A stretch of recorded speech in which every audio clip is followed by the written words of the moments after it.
이제 히브리서는 13장 한 장을 남겨놓고 있습니다. 오늘은 12장 중심으로 해서 경주자의 세 가지 원리 또는 방법이라는 주제로 말씀을 좀 나누겠습니다. 오늘 첫 절이 이러므로라는 접속사로 시작을 하죠. 이러므로 우리에게 구름같이 둘러싼 허다한 증인들이 있다. 누굴 얘기하는 걸까요? 당연히 앞에 11장의 믿음의 전당에 열거된 수많은 믿음의 선배들을 얘기하는 겁니다. 그 믿음의 선배들은 같은 고난의 세상에서 살아냈던 방식은 원래는 믿음이라는 방식이었어요. 그러면 성경 기자는 왜 이런 식으로 설명하는가를 이유를 여러분들이 알아야 됩니다. 자, 우선 이렇게 구약의 성도들이 1세기 고난받던 그리스도인들에게 얘기하는 겁니다. 이렇게 구약의 성도들이 여러분들과 똑같은 고난의 현장이지만 믿음으로 살았듯이 여러분들도 믿음의 경주를 해야 됩니다라고 히브리 기자가 지금 쓰고 싶은 거예요. 그런데 여기에 아주 중요한 차이가 하나 있어요. 구약의 성도들이 믿었던 믿음과 히브리 기자가 신약의 성도들, 오늘 우리까지를 포함하겠죠. 당연히 우리에게 요구하는 믿음의 경주와의 사이에는 믿음의 내용이 달라요. 환경은 고난이라는 환경과 환난이라는 환경은 구약 때나 신약 때나 똑같습니다. 그럼 믿음도 똑같은 거지 무슨 차이가 있나? 정말 그럴까요? 한번 설명을 들어보고 다시 생각을 해보십시다. 구약의 성도들도 똑같은 고난과 환난이라는 상황 속에서 그분들은 정말 메시아, 히브리 말로 메시아죠. 그리스도가 오셔야 되겠다. 그래서 그들은 그 예수라는 분, 메시아라는 분을 약속으로 바라면서 믿음을 가졌어요. 그런데 이 글을 읽고 있는 첫 번째 독자들과 또 그 이후에 수많은 우리까지 이르는 독자들은 이미 그 약속대로 오신 예수님이라는 실제를 눈으로 보기도 했고 듣기도 했고 만지기도 했어요. 그러니까 그 구약의 바라만 보고도 믿었던 믿음이 아니에요. 우리의 믿음은 뭐죠? 이미 그 약속의 실체를 확증한 믿음이에요. 그러면 조건적으로 우리의 조건이 난 겁니까? 구약 성도들의 조건이 난 겁니까? 나 귀찮으세요? 마지막 날인데 협조 좀 합시다. 어느 조건이 난 거예요? 그렇죠. 뭘 비교하는지 아시겠어요? 그러니까 이렇게 얘기하고 싶은 거예요. 구약의 성도들은 11장에 쭉 열거되어 있지 않습니까? 허다한 증인들. 그 사람들은 그냥 그 약속을 보지도 못한 채 바라만 보고도 믿음으로 살았다고 말이에요. 그런데 1세기 이 첫 독자나 우리는 이미 그 약속을 만지고 보고 목격한 실증과 실존을 확인한 자들이에요. 그럼 누구의 조건이 난가 그 말이에요? 우리의 조건이 낮다 그 말이죠. 이걸 히브리 기자가 비교하고 싶은 거예요. 왜냐하면 우리가 히브리서를 쭉 설명을 들어오는 가운데 계속 비교를 통해서 설명을 들었죠. 더 나은 제사, 예수 그리스도. 더 나은 제사장, 예수 그리스도. 더 나은 제물, 예수 그리스도. 그러니까 자꾸 모세의 율법의 내용과 그 완성의 실제인 그리스도와 비교를 통해서 누가 우월하냐? 근데 고난이라는 상황은 현실은 똑같단 말이에요. 구약에 때도 삶의 문제가 어려웠고 신약의 때도 삶의 문제가 어려웠어요. 그래서 이 마지막 최종적으로 그러면 믿음은 누가 더 우월한 믿음이냐? 신약의 성도들의 믿음이 더 조건적으로 좋다 그 말이에요. 이미 그 약속을 확정받았기 때문에. 그렇듯이 그렇게 약속대로 완성되고 실현돼서 오신 예수님이 다시 반드시 오실 것이라는 이야기를 그렇게 하는 겁니다. 그래서 우리들에게 오늘 뭘 이제 강조하냐면, 그래서 믿음의 경주를 해야 된다. 경주라는 것은 달리기 용어예요. 이 당시에는 아곤이라는 헬라 말을 썼는데 이건 달리기 할 때 표현이에요. 그래서 자칫 우리가 오해를 갖기가 쉬워요. 그러니까 이건 뭐 흔히 고지론자들이 얘기하는 것처럼 뭐 경쟁을 통해서 1등을 해야 되고 남보다 더 나은 업적을 남겨야 되고 이런 식으로 자칫 오해할 수가 있어요. 그런데 이 아곤이라는 헬라 말을 조금 넓게 해석을 하면 사실 이것은 달리기라는 스포츠 용어를 채용하긴 했지만 정확한 정의는 싸움입니다. 무슨 싸움일까요? 내적인 싸움을 얘기하는 거예요. 자, 이제 그 내용을, 그럼 그 싸움을 어떻게 우리는 싸워야 되겠는가? 또는 달려가야 되겠는가? 세 가지 원리를 제공하는데, 첫 번째, 본문을 보십시다. 이러므로 우리에게 구름같이 둘러싼 허다한 증인들이 있으니, 이 증인들은 당연히 11장의 그 구약에 열거된 인물들입니다. 첫 번째, 모든 무거운 것과 얽매이기 쉬운 죄를 벗어버리라. 자, 한번 따라서 하십시다. 모든 무거운 것과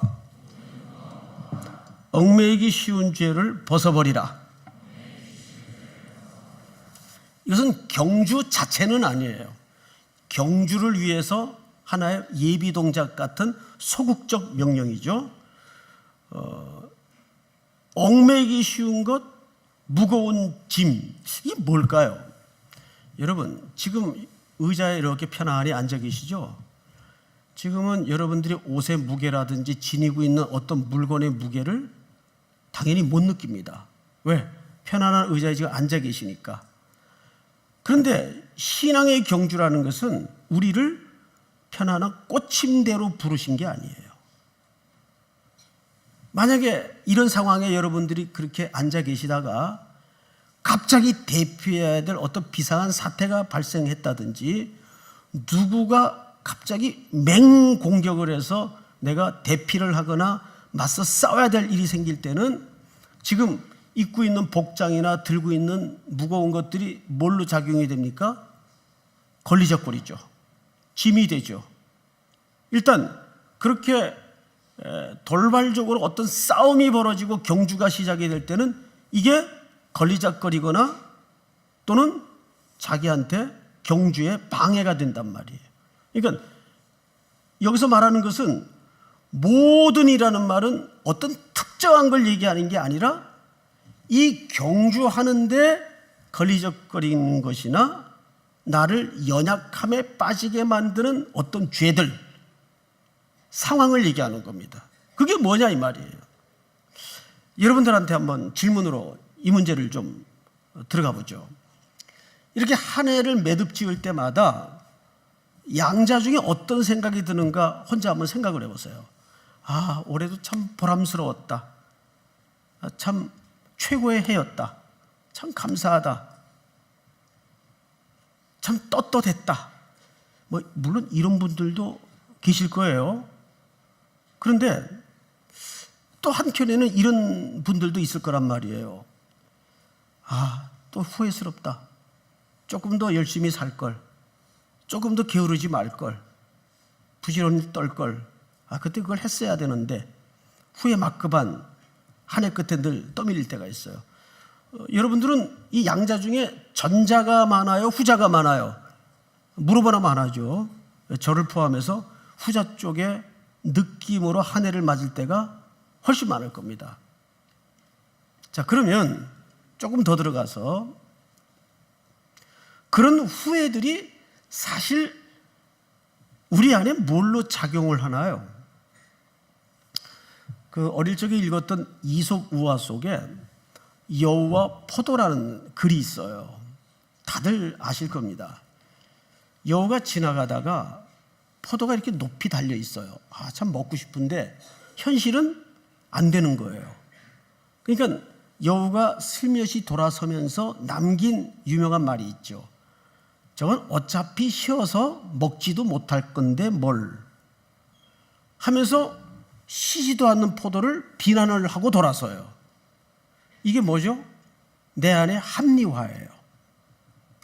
인간이란 존재가 늘 그래요.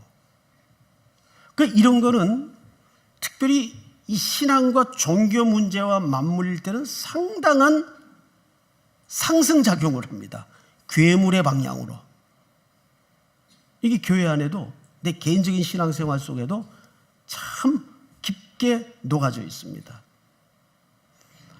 여러분 가끔 뉴스 보도 같은 데서 아주 이상한 교주들, 허모씨 같은 사람들, 돈 내고 쫓아다니는 사람들 보면 이해가 돼요? 이해가 안 되죠. 그런데 그 심리가 뭔지 아세요, 여러분? 나는 며칠 전에 검색어에 자꾸 이렇게 뜨길래 이게 뭔가 또 나오나 하고 봤더니 이제 그 사람의 스토리에 대해서 리얼로 실사를 누가 했더라고요. 이게 사실 사회병리 현상이거든요. 여러분 1954년도 미국에서 종말론으로 한번 시끄러웠던 적이 있어요. 물론 우리나라에도 1992년도 다비 선교의 일로 한 시대가 발칵 뒤집혔었죠. 막 생방송으로 뉴스 하기도 하고 그랬어요.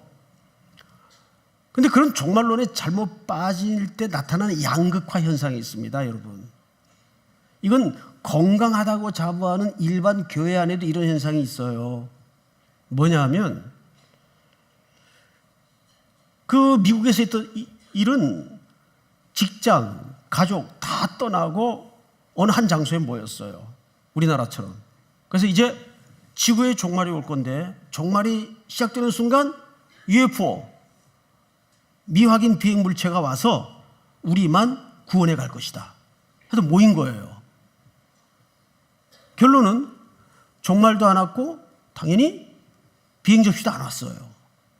해프닝으로 끝났죠. 다미 선교회는 어떻습니까? 마찬가지예요. 그랬더니 이제 어떤 후문이 돌아다니기 시작한가 하면 계산이 잘못됐었다. 날짜 계산이. 그리고 신이 우리를 시험하는 것이다.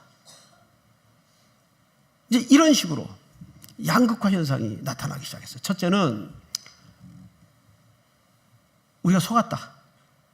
그동안 잘못 깨달았다.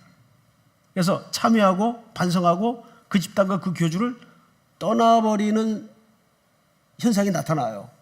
다행이죠, 이쪽은. 그런데 문제는 이제 이쪽이에요. 더 강화해서 심도 있게 신앙하는 현상이 나타나요. 그게 자기 합리화거든요. 기대한 것과는 다르게 괴리가 나타나니까 이 압력을 안에서 합리화라는 과정을 통해서 바꿔야 돼요. 이게 우리 생활에도 그렇고, 그러니까 우리 TV 보다가 아주 장동건 씨나 무슨 김태희 씨나 이영희 씨 같이 이게 만화를 찍고 나오는 얼굴들 나타나면 괜히 투덜거리죠. 뭐 얼굴이 저렇게 느끼하게 생겼어. 너무 비현실적이야. 살 것도 아니면서 왜 궁시렁거려요? 그러니까 그런 자기가 근접하지 못할 어떤 대상에 대해서는 비난과 투덜거림으로써 그 간격을 상쇄하려는 의도나 시도가 늘 우리 마음속에 있어요.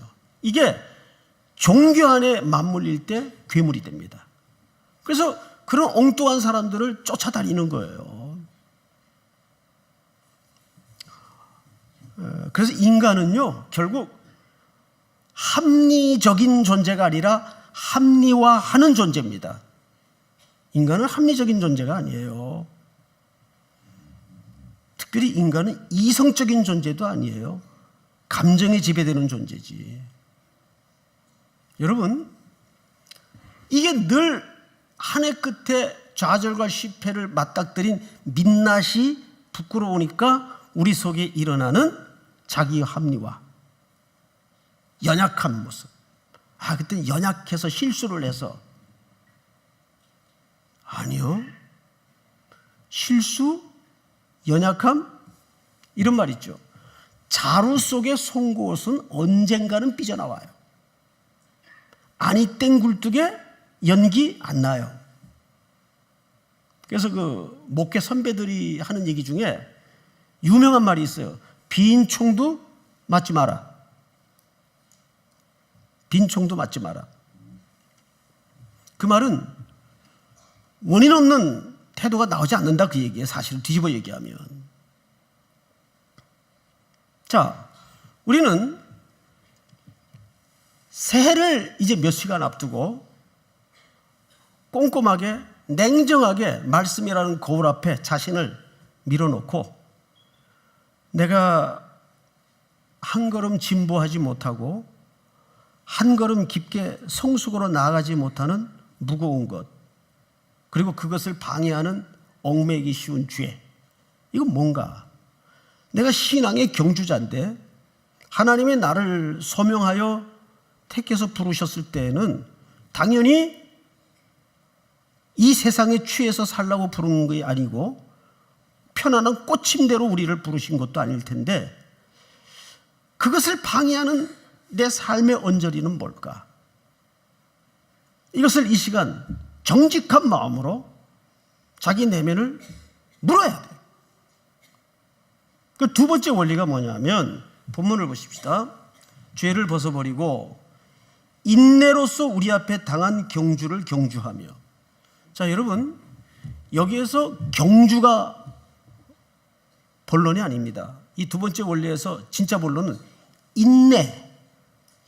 3절에서는 이것을 참다라는 표현을 썼어요. 이 참다라는 말은 히포메노라는 헬라 말을 쓰는데 이 말은 이런 정의를 갖고 있어요. 한번 따라서 해볼까요?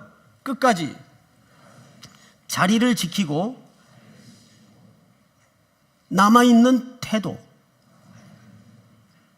이게 인내예요. 그러니까 이 말은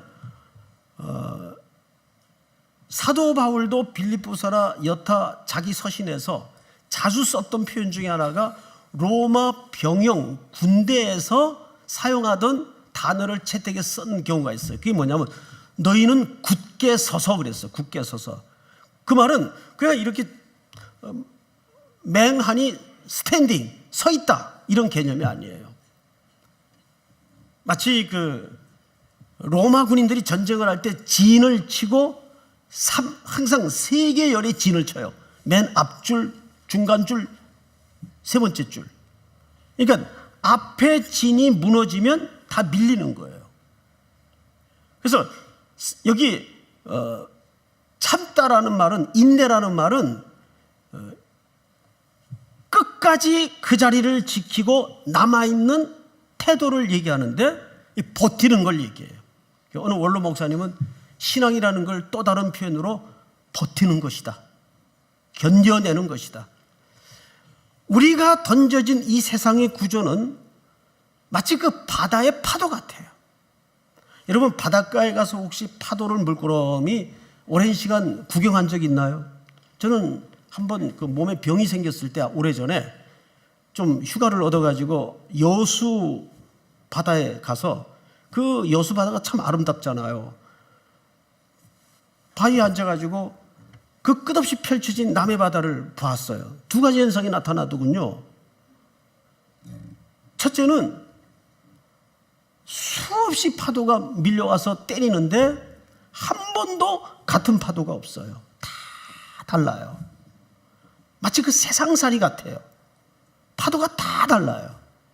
그리고 또 하나 현상은 자꾸 오라 그래요. 바다가. 들어와라 들어와라 그런 거 같아요. 큰일 나겠더라고요. 오래 쳐다보고 있으니까. 그런데 여러분, 이 특별히 직장인들이 우리 교회에 많지 않습니까? 특히 젊은 직장인들이 여러 가지 아직 사회적으로 자리도 못 잡고 이직률이 높아요. 그리고 늘 직장에서도 그저 막내로 허드렛 일을 하다 보니까 항상 그 또라이 계열 밑에 가서 고생들을 많이 해요. 그걸 알죠? 제일 쉬운 건 이거예요. 간단히. 에이, 찢어버리고 김대리 너 혼자 다 해먹어. 그리고 탁 한번 성질 내고 나오는 게 제일 폼도 나고 스트레스도 해소가 돼요. 근데 딱 다음날 아침에 눈을 뜨면 현실이 부딪히고 월말 되면 청구서가 계속 날라오는 거예요. 그걸 이제 미국에서는 빌이라고 그래요. 빌. 그래서 미국에서는 그 빌 갚다가 인생 끝나요. 그래서 빌빌거리다가 끝난다 그래요. 빌빌거리다가.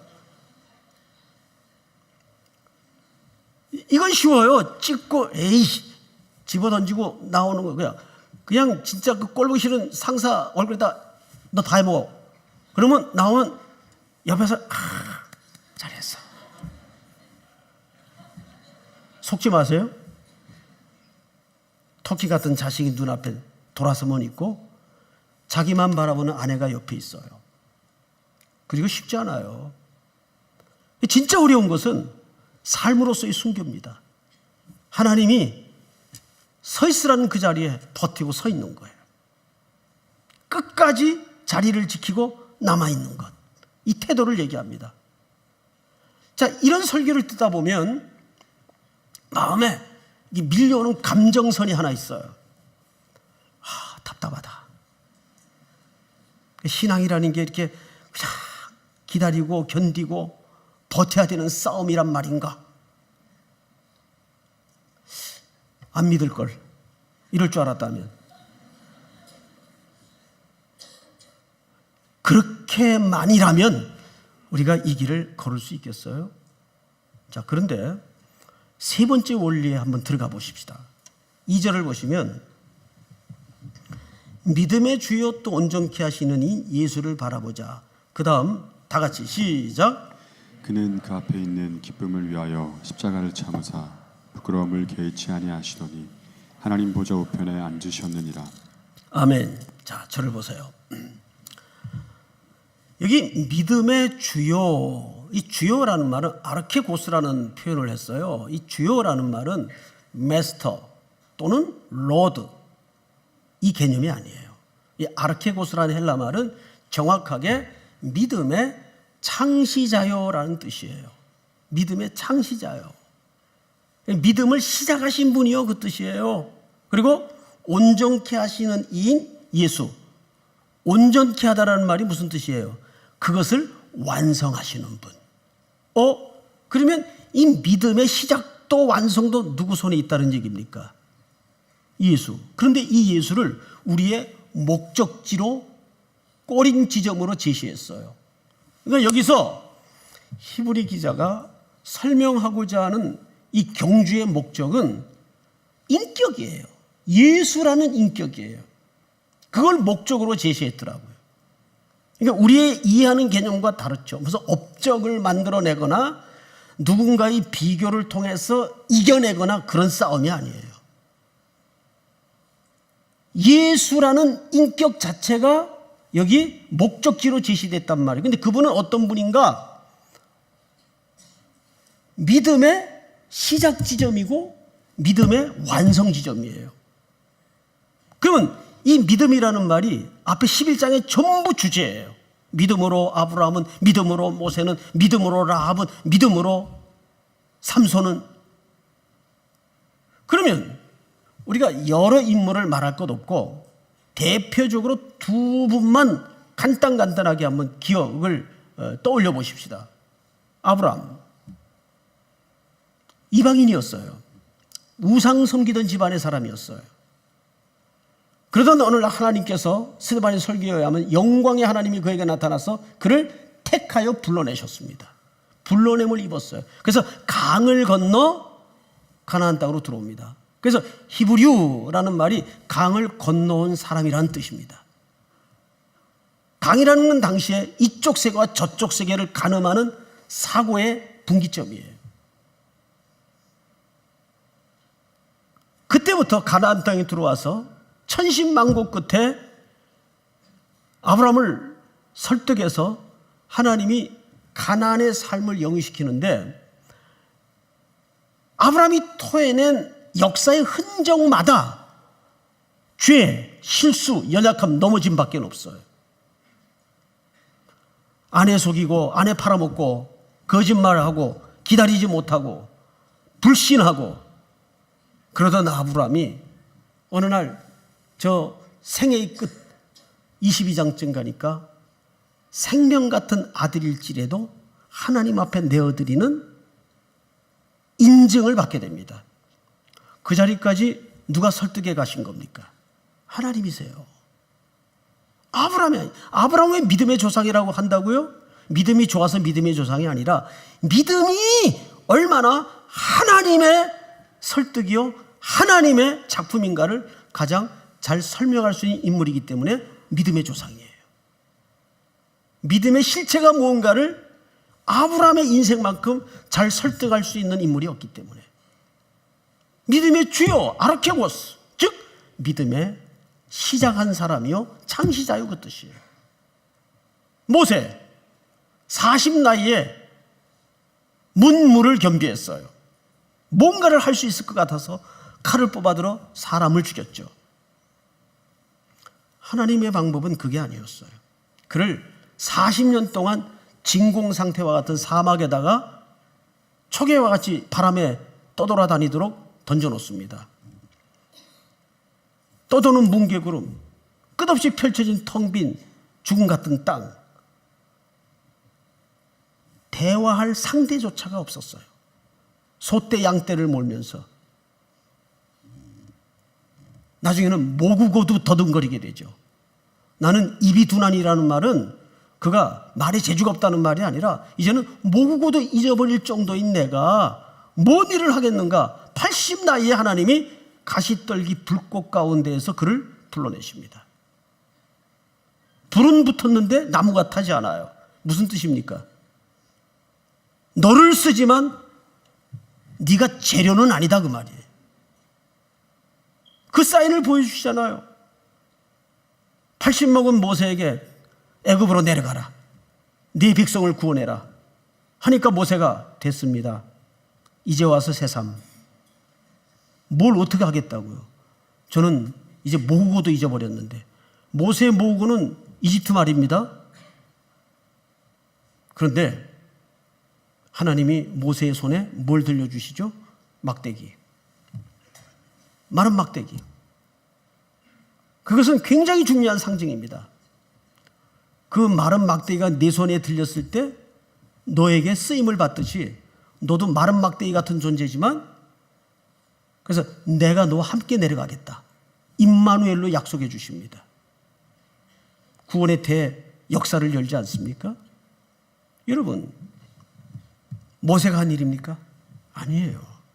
하나님이 모세를 설득하셨어요. 그리고 이스라엘의 구원자를 만드십니다. 믿음의 주요 아르케고스, 믿음의 시작한 사람이요 창시자요 온전케 하시는 이인 예수, 그 예수를 바라보라.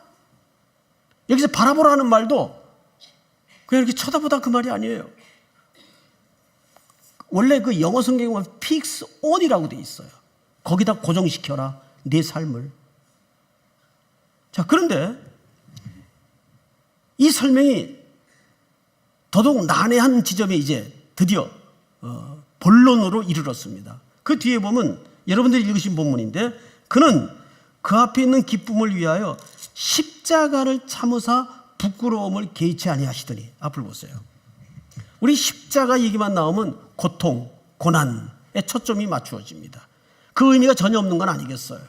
그러나 적어도 히브리 기자가 여기서 말하는 것은 그 앞에 있는 즐거움, 그 앞에 있는 즐거움이 뭘 것 같습니까? 예수님의 즐거움이 뭘 것 같아요? 우리의 구원과 우리를 생명을 풍성케 하시는 일이에요. 그것이 아버지의 기쁨이었기 때문에 아들의 기쁨이에요. 그래서 그 앞에 있는 즐거움을 위해서 오늘 진짜 여기서 말하고자 하는 초점과 의도는 뭐냐면 부끄러움을 개의치 않았다. 여기에 초점이 있어요. 여러분, 근데 저도 이게 잘 안 되더라고요. 이해가. 부끄러움을 개의치 않았다는 말이 무슨 의미예요? 이해가 돼요? 차라리 고통을 참았다는 말은 이해하기가 쉬워요. 그런데 부끄러움을 개의치 않았다? 뭐가 부끄러웠다고요? 십자가. 왜 십자가가 부끄러워요? 우리는 2000년 후에 성경이라는 텍스트 속에서 십자가를 보니까 이게 왜 부끄러워? 이렇게 질문할 수 있지만 1세기 이 시대 로마 제국하에서 십자가는 고통과 죽음보다 더 치욕스러운 형벌의 현장이에요. 이건 집안의 지독한 불명이에요. 차라리 죽는 게 낫지. 죽는 게 낫지. 그 역사에 중국에 사기를 썼던 사마천이라는 인물 알죠? 그 사람은 궁형을 당해가면서도, 궁형이 뭔지 아십니까? 거세를 당하는 거예요. 대부분의 남자들이 그 형벌이 떨어질 때는 죽으면 죽었지 어떻게 그 형벌을 겪나. 그래서 이 사마천의 이 궁형을 제한을 받아들인 거에 대해서 모두가 그 시대에는 고개를 돌렸어요.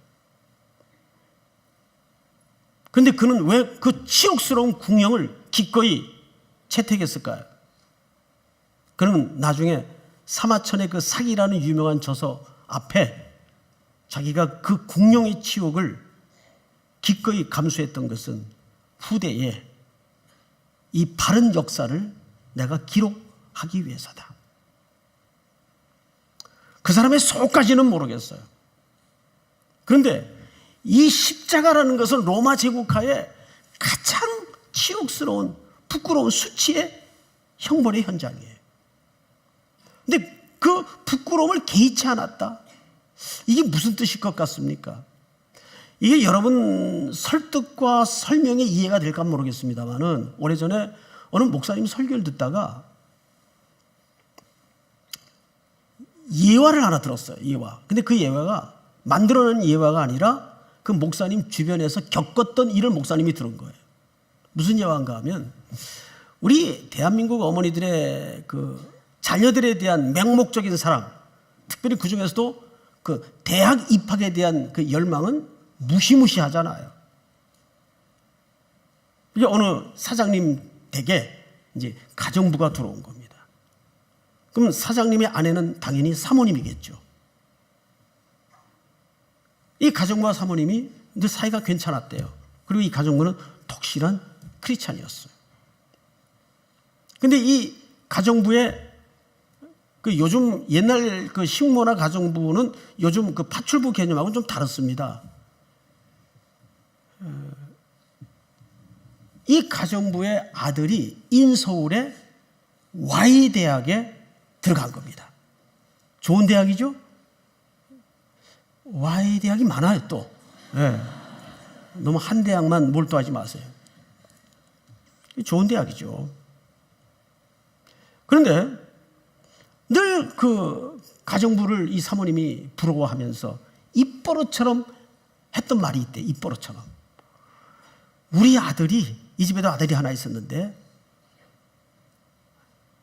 우리 아들이 인서울의 그 Y대학만 들어가면 내가 평생 식모살이라도 하겠다. 입버릇처럼 그러더래요. 그 예화가 참 남아요. 여러분, 이게 이제 가당한 예화는 아니지만 이 본문을 이해하는데 조금 징검다리 정도는 될 것 같아요. 예수님의 심정이 그거예요. 그 앞에 있는 기쁨. 내 자녀들이 택한 백성들이 구원을 받고 나아가서 영원한 생명과 그 풍성함을 누릴 수 있다면 내가 그 시대에 가장 부끄러운 그 수치를 무릅쓰고라도 내가 그 십자가를 개의치 않겠다. 이해가 되냐고요. 그 부끄러움을 감내하는 게. 그러니까 그 부끄러움 이면에는 사실 무엇이 전제될 수밖에 없을까요? 우리를 그만큼 사랑하지 않으면 그런 표현과 맥락이 불가능한 겁니다. 난 그게 이해가 안 된다는 거예요. 아니, 내가 뭔데? 나를 위해서 그 부끄러움을 개의치 않으시다니. 그 이해가 돼요? 지금 그 표정이 정답이에요. 이해가 안 돼야 돼요. 이해가 안 되더라고요. 이해는 안 되는데 믿어져요. 주님이시면 그럴 수 있겠다. 여러분, 한 해 끄트머리에 떠밀려져서 좌절이 많겠죠. 후회도 많겠죠. 또 무너졌습니까? 예, 그럴 수 있어요. 그러나 그것을 합리화로 끌고 가지 마시고 말씀이라는 거울 앞에 자신을 냉정히 드러내서 내가 왜 실패할 수 없는 존재인가? 내가 왜 망할 수 없는 존재인가? 그 부끄러움을 개의치 않으신 십자가, 그 십자가 속에 부끄러움을 개의치 않는 그 담아진 사랑의 실체를 우리가 만날 때 우리는 결코 10번 무너져도 다시 일어날 수밖에 없는 거예요. 믿습니까? 새해를 그렇게 맞는 우리 모든 성도들, 우리 청년들이 될 수 있기를 주님의 이름으로 축복합니다. 다 일어나십시다. 2017년도 마지막 예배입니다. 십자가의 전달자.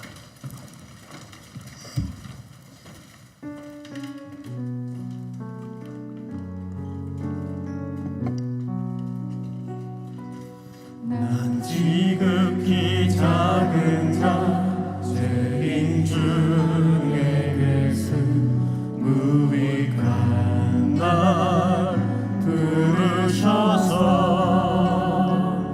간절한 기대와 소망 부끄럽지 않게 십자가 전개 하셨네.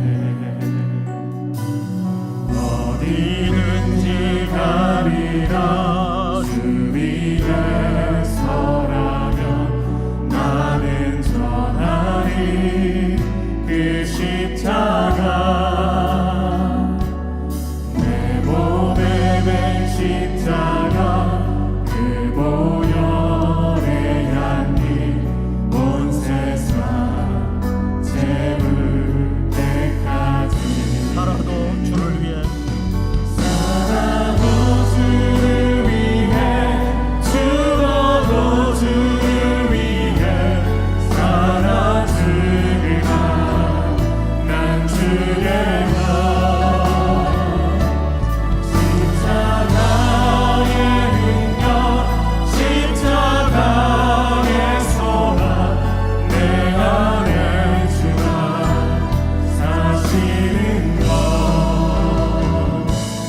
난 지극히 작은 자 죄인 중에 예수 유익한 나 부르셔서